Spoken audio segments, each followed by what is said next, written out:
ستارے زمین پہ دھڑام دھڑام کر کے گریں گے. وَإِذَا الْأَرْضُ مُدَّتْ زمین بوریے کی طرح سے لپیٹ دی جائے گی. وَإِذَا الْجِبَالُ سُيِّرَتْ یہ بڑے بڑے پہاڑ ہوا میں کپاس کی طرح اڑتے پھریں گے. تمام کے تمام علامات قرآن کریم بتا رہا ہے. اور آج مسلمان ہے، میں خود ہوں، آپ ہیں، میں قسم کھاتا ہوں کہ ہمیں خدا کے کلام پہ یقین کوئی نہیں. اگر یقین ہو پھر یہ غفلت. صحابی مدنی کریم صلی اللہ تعالی علیہ وسلم کا ساری رات کروٹیں بدلتا ہے. صبح ہوئی بیٹی نے پوچھ لیا، ابا جان میں ساری رات دیکھتی رہی، آپ کو نیند نہیں آئی، کیا کوئی تکلیف ہے؟ دیکھنے والی بیٹی کے بھی قربان جاؤں، بے چین ہونے والے ابا کے بھی قربان جاؤں. آخر بیٹی بھی جاگ رہی ہوگی تبھی تو دیکھا ہوگا. کہنے لگے ابا میں نے ساری رات کروٹیں بدلتے دیکھا، کیا بات ہے، آج نیند کیوں نہیں آئی؟ فرمایا لختے جگر او نور نظر، او میری بیٹی کل قرآن کریم کی ایک آیت سن کے آیا ہوں، ثم لم یتوبوا فلہم عذاب جہنم ولہم عذاب الحریق.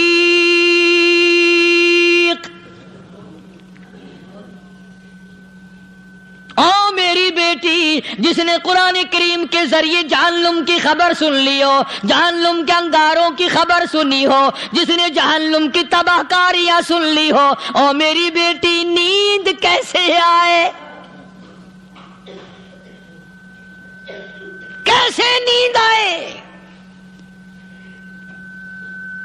امام شافعی رحمت اللہ علیہ اتنے بڑے جلیل القدر ولی کامل ہیں، وقت کے امام ہیں، پرہیزگار متقی ہیں. اپنی بیٹی کو فرمانے لگے لختے جگر تیری آنکھیں بگڑتی چلی جا رہی ہیں، میں دیکھتا ہوں تو ساری رات نیند نہیں کرتی، ساری رات سوتی نہیں، مصلی پہ کھڑی ہو کر قرآن پڑھتی رہتی ہے، تو کچھ نیند کر لیا کر، آنکھوں سے محتاج ہو جائے گی. عرض کرنے لگے ابا جان نیند آتی ہے، بستر پہ لیٹ جاتی ہوں، آنکھ لگنے کو ہوتی ہے، فوراً میرے دل میں خیال آتا ہے شافی کی بیٹی تو نے تو بستر سنبھال لیا، صبح تیری نہ معلوم زمین کے اوپر ہوگی یا لاکھوں من مٹی کے نیچے ہوگی.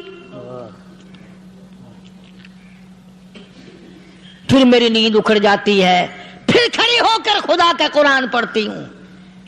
وہ ساری رات قرآن پڑھا کرتے تھے، اور بدقسمت قوم تمہیں صبح اٹھ کر قرآن کا سپارہ پڑھنے کی توفیق نہیں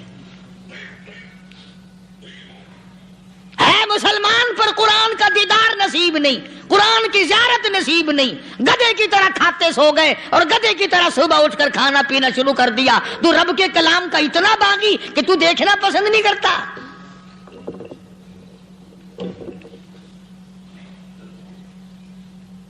اور دنیا کی چیز اگر گھر میں نہ ہو، ٹھنڈے ٹھنڈے سانس مارتے ہیں عورتیں بھی، ہاں جی اپنی زمین کوئی نہیں نا، اپنی ہاں جی مکان اچھا اپنے پاس کوئی نہیں، فلاں چیز اپنے پاس کوئی نہیں. کبھی کسی نے ٹھنڈا سانس مارا کہ ہم 10 آدمی ہیں گھر کے، ایک آدمی بھی قرآن پڑھنے والا نہیں، ہم سارے کے سارے پتہ نہیں کیسے اکٹھے ہو رہے ہیں. اگر دل میں عظمت ہو، ڈاکٹر ہو، افسر ہو، وزیر ہو، آخر ہے تو انسان، ہے مسلمان، ہے مدنی کریم صلی اللہ علیہ وسلم کا امتی، پھر قرآن سے اتنا دور کیوں ہے؟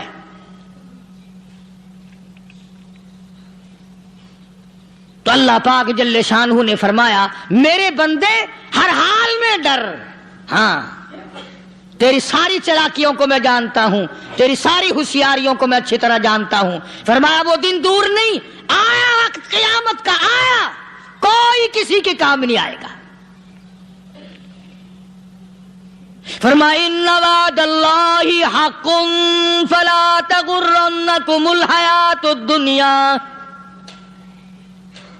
دنیا نے پھنسا لیا، چہل پہل میں پھنس گئے، اس کے رنگ روغن میں لگ گئے، اس کی زیب و زینت میں لگ گئے، رات اسی کی سوچ ہے، دن میں اسی کا فکر ہے، اور مرنے کا کسی کو بھی فکر نہیں۔ قرآن کریم کے آخری سورت آخری لقمان کے آخری آیتوں میں عجیب مضمون رکھا ہے۔ فرمایا ان اللہ عندہ علم الساعۃ وینزل الغیث، قیامت کا ٹھیک وقت اللہ کے سوا کوئی نہیں جانتا۔ کسے معلوم ہے ابھی اگلے منٹ میں کیا ہو جائے گا، سیکنڈ میں کیا ہو جائے گا۔ اچھا ایک بات میرے ذہن میں آئی، یہ بڑے بڑے لوگ آپ کو ملیں گے دیہاتوں میں بھی، بازاروں میں بھی، شہروں میں بھی، فلانا بزرگ غیب کی باتیں بتایا کرتا تھا، فلانا ولی یوں بتایا کرتا تھا۔ کبھی یہ بھی تو پوچھنا کہ اس ولی نے کبھی یہ بھی بتایا کہ میں مروں گا کب، کس دن مروں گا؟ جب اپنی موت کا پتہ نہیں تو اور کسی چیز کا کیا پتہ ہے؟ صرف اٹکل پچو تیر لگانے والی بات ہے۔ ابھی چند مہینے ہوئے یہاں میرے پاس چند نوجوان آئے ملتان شہر سے اور کہنے لگے کہ 25,000 کی چوری ہو گئی ہے، بتا کدھر کون لے گیا، کدھر لے گیا۔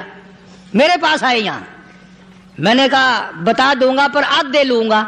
کہنے لگا نہیں نہیں دیکھنا جی اتنا تو نہ کرو۔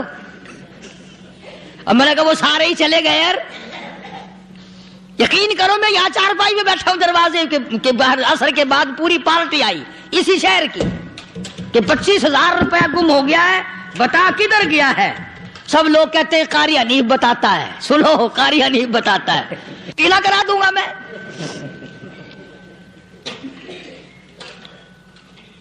جتنا میں نے انکار کیا میرے سر ہوتے چلے گئے۔ اخیر میں نے بکواس کر دی، میں نے کہا اچھا بتاؤں گا پھر آدھے لوں گا۔ کہنے لگے نہیں تماشا دیکھا، یعنی اندازہ لگاؤ کہ ہم شہر سے سن کر آئے ہیں کہ قاری حنیف چوریاں بتاتا ہے۔ اللہ غنی، کس کو معلوم ہے کہ ابھی کیا ہو جائے گا؟ اللہ پاک نے کسی کو نہیں بتایا۔ فرمایا ان اللہ عندہ علم الساعۃ وینزل الغیث،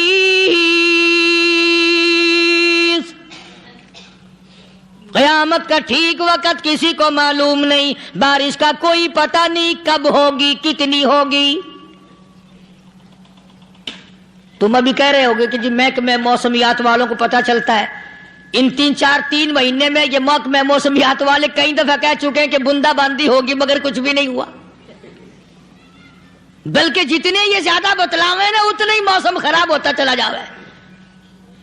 پچھلے سال انہوں نے روئی کی گانٹھوں کی گنتی بتائی کہ اتنی کپاس پیدا ہوگی ملک میں، اتنی روئی کی گانٹھ بنے گی، اتنی باہر بھیجیں گے اور اتنی اپنے گھر رکھیں گے۔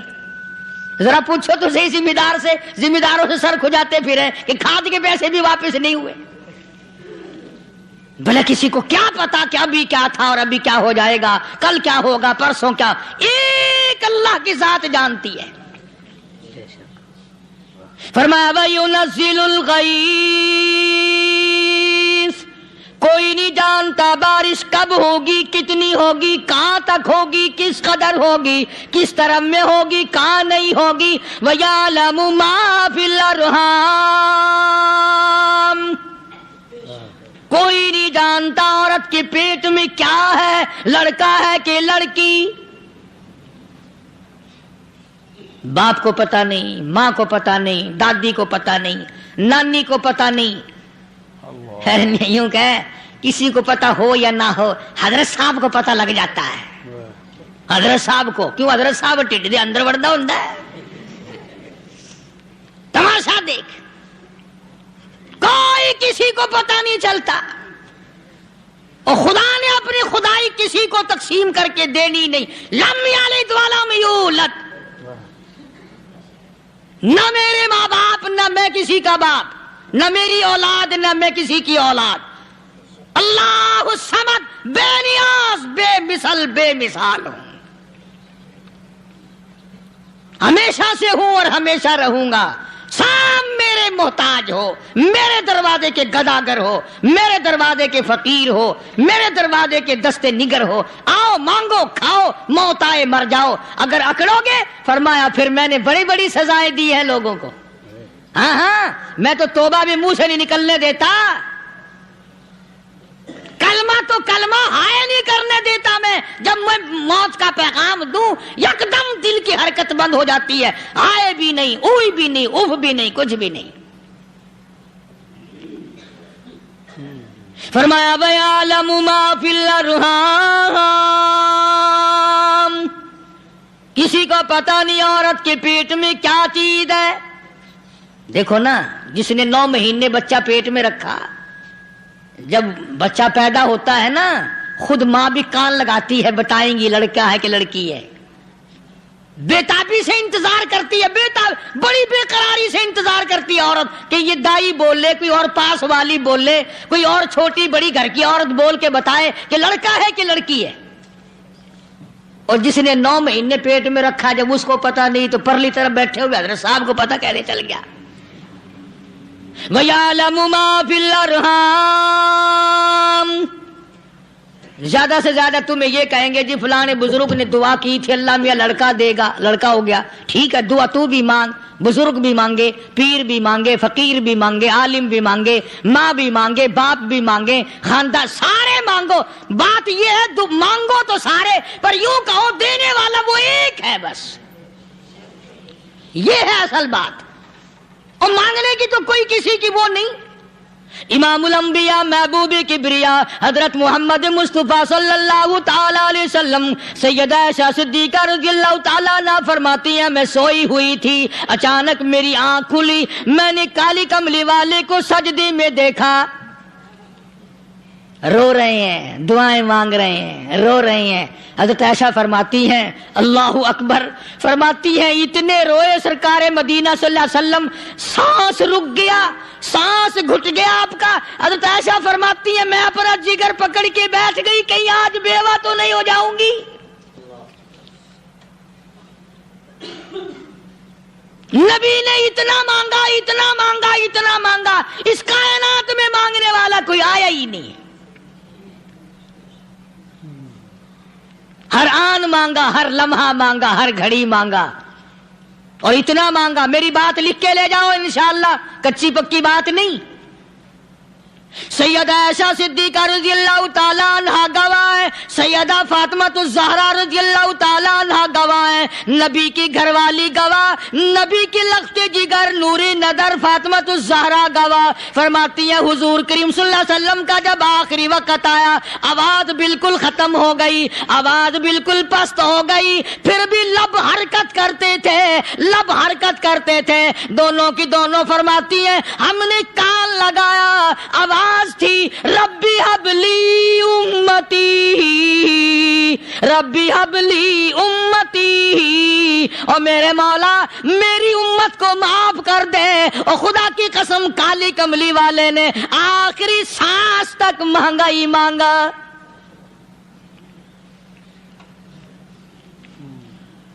چاہے تیرے لیے مانگا، امت کے لیے مانگا، مگر ہر وقت مانگا۔ اور یوں فرمایا کہ میدان حشر میں جب لوگ چاروں طرف سے پریشان ہو کر، عاجز ہو کر، تنگ ہو کر، دھکے کھا کر، ذلیل ہو کر، انبیاء علیہ الصلوۃ والسلام کے مشورے سے جب حضور کریم صلی اللہ علیہ وسلم کے دربار میں آئیں گے، مشکاۃ شریف میں حدیث موجود ہے، ارشاد حضور کریم صلی اللہ علیہ وسلم کا، فرمایا لوگ مجھے سفارش کے لیے کہیں گے اللہ اکبر اللہ اکبر کبیرہ، تو یوں فرمایا یہ نہیں فرمایا کہ میں اللہ میاں کو ٹیلی فون کروں گا کہ دیکھنا ذرا خیال کرو امت آ رہی ہے میری، یا امت کو یہ کہے کہ رکا لے جاؤ، بلکہ یوں فرمایا جیسے امت آ کر کے مجھے پریشان کرے گی میں سجدہ کروں گا، میں سجدہ کروں گا، اس وقت بھی سر میرا در تیرا، جھولی میری عطا تیری۔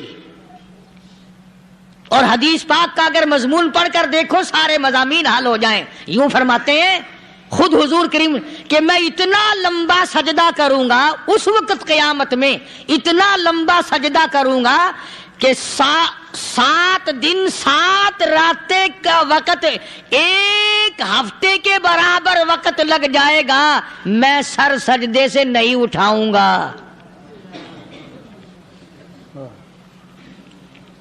اتنا لمبا سجدہ کروں گا کہ 1 ہفتے کی مقدار وقت لگ جائے گا۔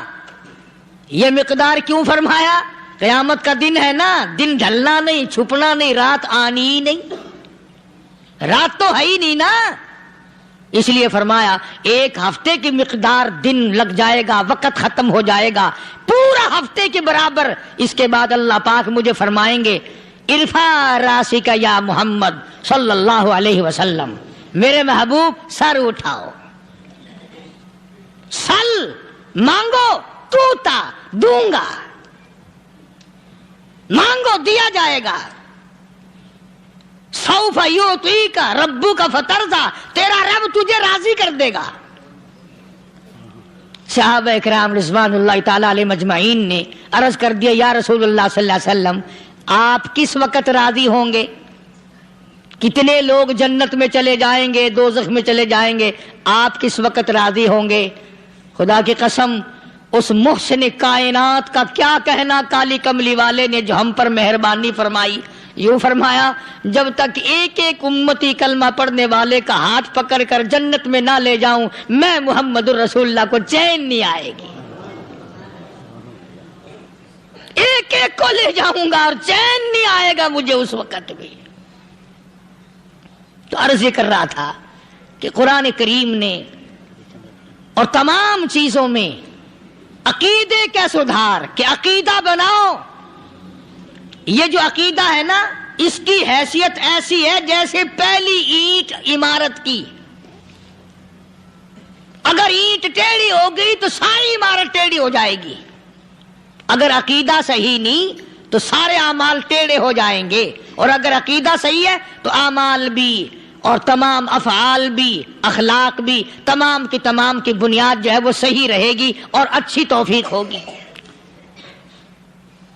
یہ عربی کلمہ ہے، آپ اور میں اگر کلمے کا معنی سمجھ لیں پھر بھی بات بنتی ہے، یہی تو معنی لا الہ الا اللہ، کوئی نہیں بگڑی بنانے والا، کوئی نہیں حاجت روا، کوئی نہیں مشکل کشا، کوئی نہیں تیرا ہاتھ پکڑنے والا، کوئی نہیں مجھے اور آپ کو اولاد دینے والا، کوئی نہیں بیوی بچے دینے والا، کوئی نہیں یہ ہر روز روٹی کھلانے پانی پلانے والا اس کے سوا کوئی نہیں، الا اللہ، ایک اللہ کی ذات ہے۔ اور فرمایا کہ یہ بتایا کس نے کہ یہ سب کچھ کرنے والا کون ہے؟ محمد الرسول اللہ صلی اللہ علیہ وسلم، کہ ہمارے آقا اور مولا حضرت محمد الرسول اللہ صلی اللہ علیہ وسلم نے بتایا۔ تو قرآن کریم کی ان آیتوں نے وضاحت کر دی وما تدری نفس ماذا تکسب غدا، کسی کو پتہ نہیں کل کیا ہو جائے گا، صبح کو کیا ہو جائے گا، شام کو کیا ہو جائے گا۔ وما تدری نفس بأي أرض تموت، کوئی نہیں جانتا موت کس جگہ پہ آئے گی۔ کسے معلوم ہے کہ میری قبر کہاں بنے گی؟ کوئی نہیں جانتا میرے اس بدن کو جانور کھا جائیں گے، کسی کو علم نہیں ہے کہ قبر کا گڑھا ملے گا کہ نہ ملے گا، کفن ملے گا کہ نہ ملے گا، نماز جنازہ نصیب ہوگی کہ نہ ہوگی، غسل نصیب ہوگا کہ نہ ہوگا، کوئی نہیں جانتا۔ کلمہ پڑھتے موت آئے گی یا کنجری کے گانے سنتے گاتے موت آئے گی؟ کس کو علم ہے کہ آخری کلام جو دنیا میں ہوگا وہ درود پاک ہوگا یا قرآن کریم ہوگا یا دعا ہوگی یا استغفار ہوگا، اور یا گالی منہ سے نکلے گی، دم نکل جائے گا؟ کسے معلوم ہے؟ اس لیے فرمایا وما تدری نفس بأي أرض تموت، کوئی نہیں جانتا موت صبح آئے گی یا شام آئے گی، بیوی بچوں کے سامنے آئے گی یا اسپتال میں کوئی پاس ہوگا بھی یا کہ نہیں جس وقت موت آئے گی کسے معلوم؟ سجدے میں آئے گی یا کنجری کی گود میں آئے گی کیا پتا؟ فلم میں آئے گی یا مسجد میں آئے گی؟ پچھلے دنوں ایک جگہ ایک آدمی نے صبح کی اذان دی، بڑی اچھی اذان دیا کرتا تھا، اللہ کا نام بلند کیا، زمین پہ بیٹھا اور ختم۔ فجر کی اذان دی، جو سنے انہوں نے کہا یار ابھی تو اذان دی تھی، بس اللہ کی طرف لوگوں کو بلایا اور خود دنیا سے رخصت ہو گیا۔ ہاں کسی کی موت یوں بھی آیا کرتی ہے، کسی کی سجدے میں آ جاتی ہے، کسی کی مراقبے میں آ جاتی ہے۔ اللہ اکبر۔ کسی کی نماز میں آئے، اللہ کی طرف دھیان لگے ایسا لگے کہ لگی جائے وہ چلا ہی جائے۔ ہمارے استاد محترم مولانا عبد الخالق صاحب رحمۃ اللہ علیہ یا کبیر والے میں تھے، بہت بڑے عالم، جید عالم، سمندر تھے علم کے۔ بس صبح کی نماز کے بعد مراقبے میں بیٹھے، اللہ اللہ کر رہے ہیں، بس جیسے اتحیات میں بیٹھتے ہیں نا اسی طریقے سے بیٹھے تھے۔ دن چڑھ گیا، بھتیجے نے آ کر کے کہا حضرت ناشتہ تیار ہے، جواب کوئی نہیں۔ پھر کچھ دیر کے بعد آیا کہ حضرت ناشتہ تیار ہے، جواب کوئی نہیں۔ اور دن چڑھ گیا، ہاتھ لگا کے دیکھا کہ حضرت تو پہنچ گئے اللہ کے یہاں۔ کس حالت میں؟ ایسی اللہ اللہ اللہ سے لو لگائی کہ اللہ ہی کے یہاں چلے گئے۔ اور ان اللہ والوں کے پاس اس نیت سے لگا کرو میری آخرت بن جائے، میری قبر بن جائے، میرا آخری کلام جو دنیا میں ہو وہ کلمہ ہو، استغفار ہو، درود پاک ہو، قرآن کریم ہو، پھر تو مزہ ہے۔ اور اگر ہائے ہائے ہائے ہائے کرتے مر گئے تو کیا ہوا؟ فرمایا ان اللہ علیم خبیر، میں خدا کی ذات تمام چیزوں سے واقف ہوں۔ مجھے تو پتا ہے نا، تیرے ایک ایک سانس کا پتا ہے، تیری رگ کے ایک ایک خون کے قطرے کا مجھے پتا ہے۔ اسی لیے کہا کرتا ہوں کہ عادت ڈالو درود شریف پڑھتے ہوئے چلنے پھرنے کی، کلمہ کلام پڑھتے ہوئے چلنے پھرنے کی، استغفار کرتے ہوئے چلنے پھرنے کی۔ پہلے زمانے میں جب ٹھوکر لگتی تھی تو لوگ سبحان اللہ کہتے تھے، اللہ اکبر، استغفر اللہ۔ اب گالی منہ سے نکلتی ہے، اب گالی منہ سے نکل رہی، گالیاں بکتے ہوئے لوگ مر رہے ہیں۔ حضرت معاذ بن جبل رضی اللہ تعالیٰ عنہ مدینے پاک میں بیمار ہے، آخری وقت ہے۔ صحابہ کی ایسی ایسی موت آیا کرتی تھی، چاروں طرف جتنے گھر والے بیٹھے ہیں، اماں بھی، بیٹی بھی، گھر والی بھی، بہن بھی، بھائی بند بھی، قبیلہ بھی، خاندان بھی، مدینہ شہر ہے، کالی کملی والے کا شہر ہے۔ حضرت معاذ بن جبل کا آخری وقت ہے، چاروں طرف بیٹھنے والے بھی تلاوت کر رہے ہیں قرآن کریم کی، خود معاذ بن جبل بھی تلاوت فرما رہے ہیں۔ اچانک حضرت معاذ رضی اللہ تعالیٰ عنہ رونے لگے، روئے حضرت معاذ۔ یہ وہ جوان ہے جس کو رخصت فرمانے کے لیے یمن کا گورنر بنا کر کے بھیجا حضور صلی اللہ علیہ وسلم نے۔ حضور صلی اللہ علیہ وسلم اس کو روانہ فرمانے کے لیے کئی میل پیدل تشریف لے گئے۔ ہاں حضور کے صحابہ۔ تو معاذ بن جبل جب رونے لگے تو گھر والوں نے پوچھا کیوں؟ کوئی بیٹھا ہوگا نا، کہنے لگا ڈر گئے، موت سے ڈر رہے ہو، موت سے ڈر کے رو رہے ہو؟ حضرت معاذ کہنے لگے نہیں، موت سے کیا ڈرنا، میں کیوں ڈروں موت سے، اس نے تو آنا ہی آنا ہے، میں نہیں ڈرتا۔ انہوں نے کہا پھر رویا کیوں رو رہے ہو؟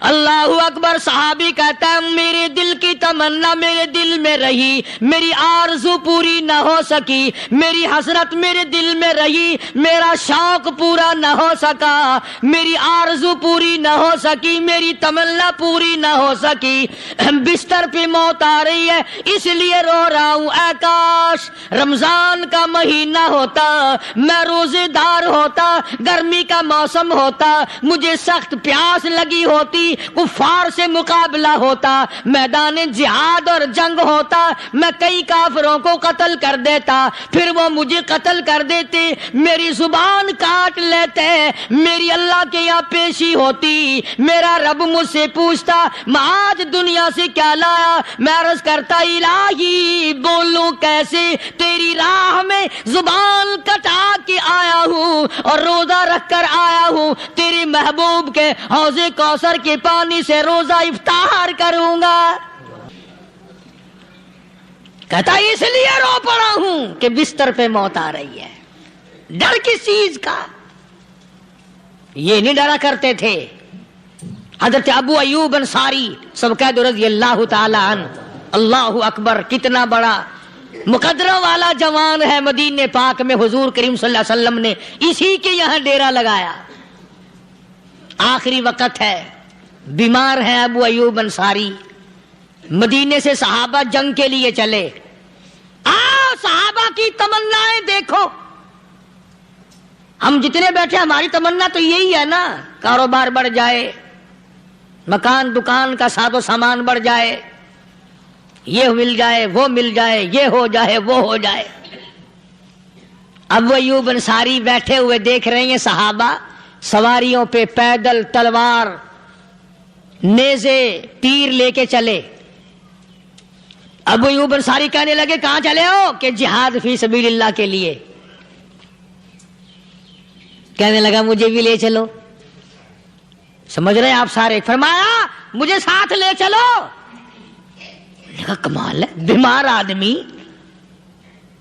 اور جنگ میں بیمار کا کیا کام ہے, کیا کرو گے؟ نگا مہربانی کرو, احسان کرو مجھ پر, مجھے ساتھ لے کے چلو. خدا کے بندے بیمار ہے, کرے گا کیا میدان جہاد میں؟ کہنے لگا تم تو بیمار کی بات کر رہے ہو, مجھے ساتھ لے چلو اونٹ پہ ڈال کر. توجہ کرنا ذرا, آخری بات میرے یاد آئی ہے بتانے لگا ہوں. ابو ایوب انصاری حضور کا میزبان مدینے والا کہتا ہے میں بیمار ہوں, مجھے اونٹ پہ ڈال کے لے چلو, اور اگر میری راستے میں موت آ جائے پھر بھی میری لاش کو ساتھ لے جانا. جہاں کفر اور اسلام کا جنگ ہوگا, مقابلہ ہوگا, اس میدان میں میری لاش کو پھینک دینا. شاید کسی مجاہد کی سواری کا پیر میرے اوپر آ جائے, میں بھی قیامت میں اللہ کے حضور میں کہوں گا یا اللہ تیرے میدان جہاد سے اٹھ کے آیا ہوں میں بھی. اندازہ لگا ابو ایوب انصاری کی تمناؤں کو دیکھ, حضرتوں کو دیکھ. فرمایا مجھے ساتھ لے چلو, اگر میری موت آ جائے تو لاش کو بھی پھینکنا نہیں, دفن راستے میں نہ کرنا, ساتھ لے چلو, وہاں میدان میں ڈال دینا, اور اسلام کے لیے جو لڑنے والے ہوں, کفر کو مٹانے والے ہوں, ان کے پیر میرے اوپر آ جائے میں کامیاب ہو جاؤں گا.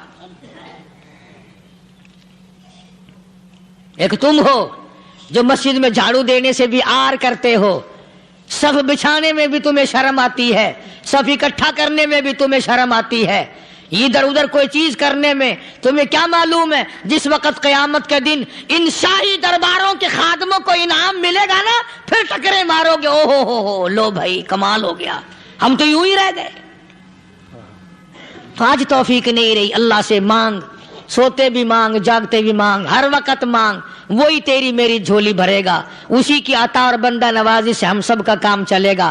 فرمایا ان اللہ علیم خبیر, میں تمہاری ضروریات کو بھی جانتا ہوں, ہر چیز کا مجھے پتا ہے. اللہ مجھے اور آپ کو عمل کی توفیق عطا فرمائے. اللہ پاک اپنے فضل و کرم سے ہم سب کو اپنے بندے بنا لے, عقائد اور اعمال کی درستی فرما دے, مرتے وقت ایمان کی دولت عطا فرمائے. وآخر دعوانا الحمدللہ رب العالمین. دوستو, امید کرتا ہوں کہ آپ حضرات نے اس بیان کو پورا سنا ہوگا. بیان کیسا لگا کمنٹ میں ضرور بتانا, اور اپنے دوستوں اور رشتہ داروں کو شیئر ضرور کرنا. اللہ تعالی ہم سب کو اس بیان پر عمل کرنے کی توفیق عطا فرمائے. تو دوستو پھر ملتے ہیں اگلی ویڈیو میں. جب تک اپنا خیال رکھیے, ہمیں دعاؤں میں یاد رکھیے. السلام علیکم ورحمۃ اللہ وبرکاتہ.